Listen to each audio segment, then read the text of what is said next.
बिस्मिल्लाहिर्रहमानिर्रहीम। अस्सलाम वालेकुम। आज की मेरी वीडियो जो है वो उन अफराद के लिए है जिनको ऑलरेडी किडनी डैमेज हो चुका हुआ है और 5 स्टेजेस में से किसी भी लेवल के किडनी डैमेज के साइड इफ़ेक्ट्स को वो अपनी ज़ात के ऊपर अपनी जान पर सह रहे हैं।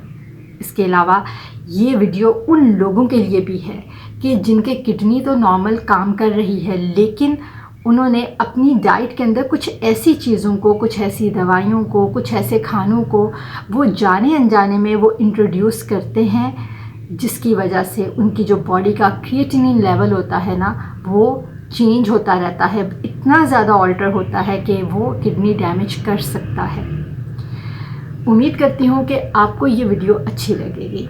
चलते हैं आज की इस वीडियो की जानिब। आगे बढ़ने से पहले मैं आपसे यही कहना चाहती हूँ कि आपको आज की मेरी इस वीडियो से भी बहुत सी बातों से इख्तलाफ हो सकता है।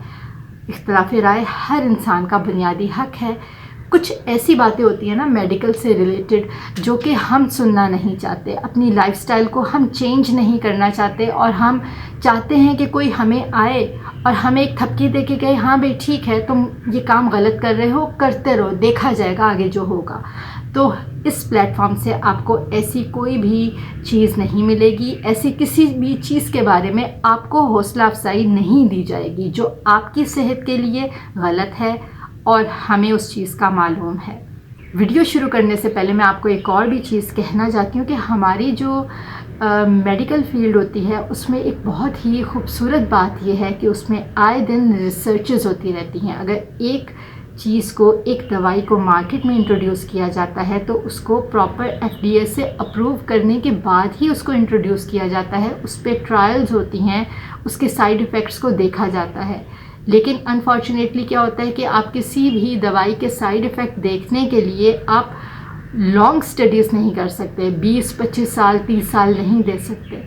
एक लिमिटेड टाइम पीरियड होता है, उसके अंदर उसकी रिसर्च के मुताबिक उस ट्रायल के रिज़ल्ट्स को देखा जाता है और वो मार्केट में इंट्रोड्यूस किया जाता है FDA की अप्रूवल के बाद। उसके बाद फिर आहिस्ता आहिस्ता उस पर रिसर्चेस फर्दर होती हैं। उसी से ही फिर पता चलता है कि और भी कोई साइड इफ़ेक्ट सामने आ रहे हों, कोई उसके पॉजिटिव इफ़ेक्ट्स हों, कोई भी हों, तो वो बाद में डॉक्यूमेंट किए जाते हैं, उनको देखा जाता है। अगर वो ड्रग सही रहती है, मेडिसिन सही रहती है तो उसको कंटिन्यू किया जाता है। लेकिन अगर कोई उसका मेजर साइड इफ़ेक्ट सामने आता है ना, तो उसको अल्टीमेटली बैन कर दिया जाता है। चलते हैं आज की इस वीडियो की जानिब, जिसमें मैं आपको बताने वाली हूँ ऐसे कौन से नेचुरल वेज़ हैं कि जिनके ज़रिए आप अपनी बॉडी के अंदर क्रिएटिनिन लेवल को कम कर सकते हैं। वीडियो स्टार्ट करने से पहले मैं आपको मुख्तसरन बताना चाहती हूँ कि क्रिएटिनिन हमारी बॉडी में कहाँ से आता है। जैसे हमें मालूम है कि हमारी बॉडी में क्रिएटिनिन जो है वो एज अ वेस्ट प्रोडक्ट है और किडनी के जो मरीज़ हैं उनमें यूरिया और क्रिएटिनिन दो ही एक मेन केमिकल्स होते हैं जो कि बढ़ना शुरू हो जाते हैं, जो बॉडी को डैमेज करते हैं। लेकिन ये क्रिएटिनिन कहाँ से आता है? हमारी लिवर के अंदर क्रिएटिन बनता है। ये क्रिएटिन जो होता है ये वहाँ से ट्रांसपोर्ट होता है ब्लड के थ्रू और ये जाता है मसल्स के अंदर। वहाँ पे एज अ फ्यूल के तौर पे ये यूज़ होता है और उसमें जो केमिकल रिएक्शन होता है, उसका जो बाई प्रोडक्ट बनता है, यानी कि वेस्ट प्रोडक्ट होता है जिसकी ज़रूरत नहीं होती, उसको हम क्रिएटिनिन बोलते हैं, जिसको अल्टीमेटली ब्लड के ज़रिए किडनी तक ले जाया जाता है और वहाँ से उसको फ़िल्टर आउट किया जाता है। तो जब बॉडी के अंदर क्रिएटिनिन लेवल बढ़ना शुरू हो जाए किडनी फेलियर की वजह से, तो वो डिफरेंट एरियाज़ में ब्लड सर्कुलेशन के थ्रू जाता है और वहाँ पे different science and symptoms cause करता है। जैसे कि अगर वो ब्रेन में चला जाए तो वहाँ पे स्लीप के डिसऑर्डर्स वो पैदा करता है। कई लोगों को ज़्यादा स्लीप आती है, कई लोगों को नींद कम आती है। ये पर्सन टू पर्सन वेरी करता है। उसके अलावा और इसमें होता है लोगों को नौजिया और वॉमिटिंग स्टार्ट हो जाती है, उनका खाने को मन नहीं करता, उनके को मसल्स में खिंचाव महसूस होता है। उसके अलावा और भी बहुत ढेर सारे हैं। जब स्किन में जाता है तो स्किन में इरिटेशन करता है, क्योंकि वेस्ट प्रोडक्ट है, केमिकल है, उसको बॉडी से निकलना चाहिए था। इस वक्त साइड इफ़ेक्ट से ज़्यादा मैं आपको ये बताना चाहती हूँ इस वीडियो के थ्रू कि उस क्रिएटिनिन लेवल को हम बॉडी में किस तरीके से एक लिमिटेड क्वांटिटी के अंदर, लिमिटेड लेवल के अंदर हम रख सकते हैं ताकि वो किडनी को डैमेज ना करे। उसके लिए सबसे पहले आता है प्रोसेस्ड मीट। आपने प्रोसेस्ड मीट नहीं खाना क्योंकि वो क्रिएटिनिन लेवल को डायरेक्टली इंक्रीज़ करता है और ये बॉडी के लिए ठीक नहीं है। आप जितना ज़्यादा प्रोसेस्ड मीट खाएंगे ना, वो क्रिएटिनिन लेवल को बढ़ाता जाएगा और अल्टीमेटली किडनी के ऊपर लोड ज़्यादा होना शुरू हो जाएगा। अगर मैं आपको नेक्स्ट पॉइंट की तरफ चलूँ कि आपने अपनी डाइट के अंदर उस चीज़ को इस्तेमाल नहीं करना, और ये ना सिर्फ किडनी फेलियर के मरीज़ों के लिए है बल्कि नॉर्मल जिनका किडनी फंक्शन अभी चल रहा है लेकिन वो किसी रीज़न की वजह से अपनी डाइट के अंदर उनको यूज़ कर रहे हैं। मैं आपको बताना चाहती हूँ कि आपने ओरल क्रिएटिन सप्लीमेंट्स नहीं यूज़ करने। यूजुअली जो है ये एथलीट्स यूज़ करते हैं अपनी बॉडी के मसल्स को बिल्डअप करने के लिए, एनर्जी के लिए, एज अ एनर्जी फ्यूल के लिए।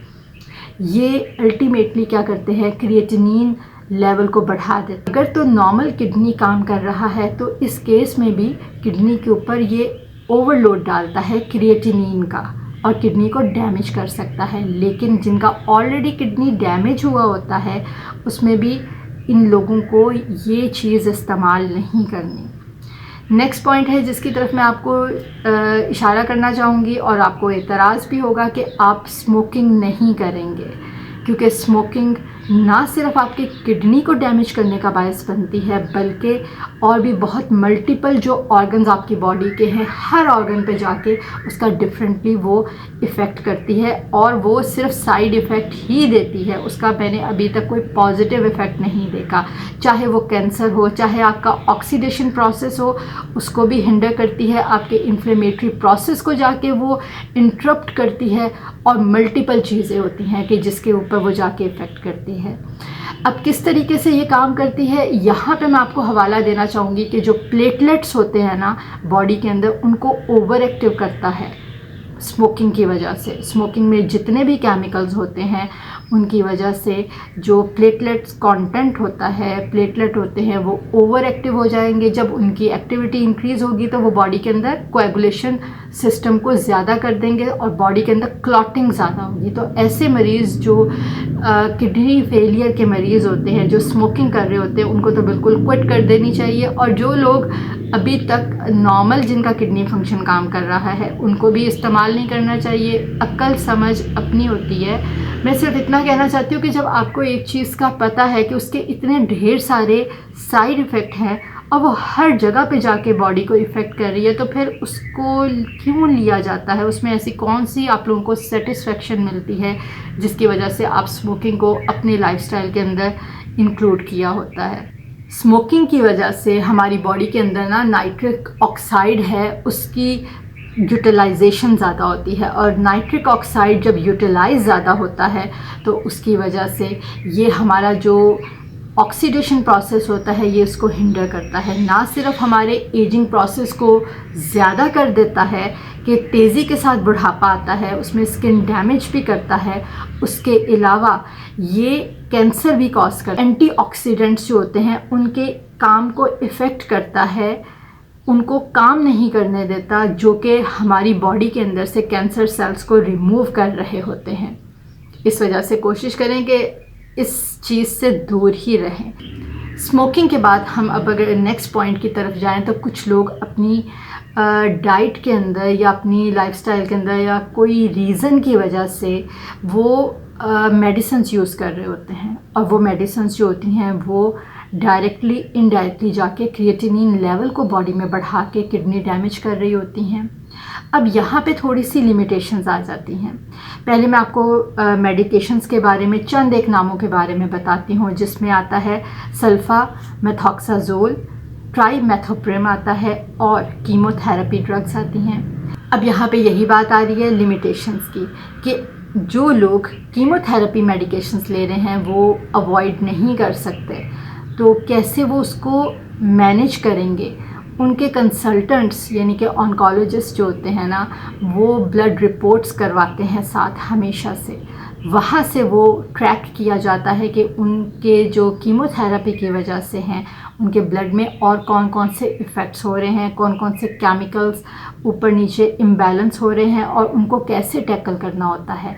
जिन लोगों को कैंसर हो और वो कीमोथेरेपी मेडिकेशंस ले रहे हों और अगर इस वक्त मेरी वीडियो में मेरी बातें सुन रहे हों तो वो अपनी ब्लड रिपोर्ट से देख सकते हैं कि उनका किडनी फंक्शन टेस्ट कैसा है। उनके कंसल्टेंट ने जो उनका लास्ट किडनी फंक्शन टेस्ट करवाया था उसमें यूरिया क्रिएटिनिन की रेंज क्या है, क्या वो नॉर्मल लिमिट के अंदर है। एक खाना बना हुआ होता है जहाँ पे उनकी बॉडी की यूरिया क्रिएटिनिन की रेंज दिखाएंगे और एक जगह पे वहाँ पे कंपैरिजन होता है जहाँ पे नॉर्मल रेंजेस लिखी हुई होती हैं जो कि उनके जेंडर के मुताबिक होती हैं। मेल की अलग लिखी हुई होती है और फीमेल की अलग लिखी हुई होती है। तो वहाँ से आप कंपेयर करके आप इस वक्त इमीडिएटली आप देख सकते हैं कि आपकी बॉडी कैसा फंक्शन कर रही है। नेक्स्ट मैं चीज़ के बारे में कहूँ कि जो आपको अपनी बॉडी में लिमिटेड क्वांटिटी में लेना है तो आपको सॉल्ट रिस्ट्रिक्ट करना ही पड़ेगा, क्योंकि सॉल्ट ना सिर्फ आपके हार्ट के फंक्शन को ख़राब करेगा बल्कि ये आपकी किडनी को भी डैमेज करेगा। किडनी के ऊपर प्रेशर ज़्यादा देगा, आपके ब्लड प्रेशर को भी ऊपर नीचे कर सकता है, जिसकी वजह से आपका किडनी मज़ीद डैमेज हो सकता है। अब मैं आपसे अगर चंद एक खानों के बारे में ज़िक्र करूं जो कि आप अपनी बॉडी में ले सकते हैं, इजीली कंज्यूम कर सकते हैं, तो सबसे पहले उसमें आता है करेला। आप करेला खा सकते हैं, बहुत अच्छा है किडनी डैमेज के लिए, लेकिन कितनी लिमिट में आप ले सकते हैं वो मैं आपको यहाँ पर नहीं बता सकती, क्योंकि किडनी के फेलियर के जो मरीज़ हैं उनके भी डिफरेंट लेवल्स होते हैं किडनी फेलियर के, और हर लेवल जो होता है एज के मुताबिक, उनके वेट के मुताबिक और मल्टीपल जो उनके फंक्शंस चल रहे होते हैं, ब्लड रिपोर्ट्स के मुताबिक ही आप बता सकते हैं कि कोई भी एक चीज़ आप अपनी डाइट में कितनी हद तक कंज्यूम कर सकते हैं तो वो सेफ़ होगी। यहाँ पे जिन लोगों के नॉर्मल बॉडी फंक्शंस चल रहे होते हैं ना, उनको तो आप एक बता सकते हैं कि हाँ वो इतनी डेली ले सकते हैं, तब तक उनकी बॉडी को डैमेज नहीं होगा। लेकिन आपके अंडरलाइन जब एक डिज़ीज़ चल रही हो ना किसी की बॉडी में, तो तब आप उनको 100% आप उनको कंफर्म नहीं बता सकते कि वो अपनी डाइट में कितना लें। लेकिन जहाँ पे करेले की बात आती है, बिटर मेलन की बात आती है ना, तो आप एक हद तक अपनी डाइट में किडनी फेलियर के लोग इस्तेमाल कर सकते हैं। ये क्रिएटिनिन लेवल को नहीं बढ़ाएगा या इतना ज़्यादा डिस्टर्ब नहीं करेगा। दूसरी चीज़ आती है कि आप ब्लूबेरीज़ ले सकते हैं, आजकल हमारी मार्केट में अवेलेबल है। गो के मैं इस बात को मानती हूँ कि थोड़ी सी रेंज ज़्यादा हो जाती है, महंगे ज़्यादा होते हैं, हर कोई अफोर्ड नहीं कर सकता। लेकिन अगर आप नहीं ले सकते तो कोई मसला नहीं है, आप उसकी जगह पे कोई और अल्टरनेटिव ले सकते हैं। आप स्ट्रॉबेरीज़ ले सकते हैं। अगर आप स्ट्रॉबेरीज़ भी नहीं खा सकते तो उसके अलावा भी और बहुत सी चीज़ें होती हैं बॉडी में कि जो आप अडॉप्ट कर सकते हैं अपनी लाइफस्टाइल में। आप अपनी नींद को अच्छा कर सकते हैं। जितनी नींद अच्छी होगी आपकी ना सिर्फ किडनी के ऊपर बल्कि आपके ब्रेन की हेल्थ के ऊपर, मेंटल हेल्थ पे भी बहुत पॉजिटिव इफ़ेक्ट होंगे।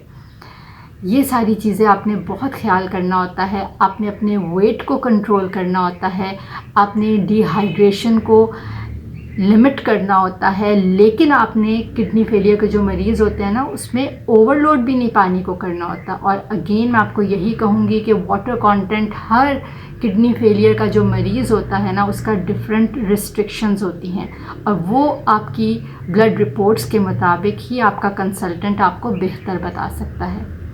आज की इस वीडियो में मैंने आपको चंद ऐसे खानों के बारे में बताया है जो आप अपनी बॉडी के अंदर इंट्रोड्यूस कर सकते हैं, जो आपके क्रिएटिनिन लेवल को नहीं बढ़ने देंगे या उनको इतना ज़्यादा डिस्टर्ब नहीं करेंगे। और कुछ ऐसी चीज़ों के बारे में आपको कहा है जो कि आपको नहीं लेनी। उम्मीद करती हूँ कि आपको ये वीडियो अच्छी लगी होगी। हाँ, अपने कमेंट में हमें ज़रूर बताइएगा कि आपका फ़ीडबैक क्या है, या आप किसी और चीज़ के बारे में जानना चाहते हैं तो हमें फ़ीडबैक ज़रूर दीजिएगा। ये जहन में रखिएगा कि हम हर आपकी जो क्वेरी होती है ना उसका अलग से रिप्लाई नहीं कर सकते, मैसेज में ही रिप्लाई नहीं कर सकते। इंशाल्लाह आइंदा हम किसी एक वीडियो में उन सारे क्वेश्चंस की, उन सारे क्वेरीज़ का जवाब ज़रूर देंगे। जुड़े रहिएगा हमारे इस चैनल पर ढेर सारी हेल्थ रिलेटेड वीडियोस के साथ। इंशाल्लाह मिलते हैं अगली वीडियो में नए टॉपिक के साथ। अल्लाह ने के बाद।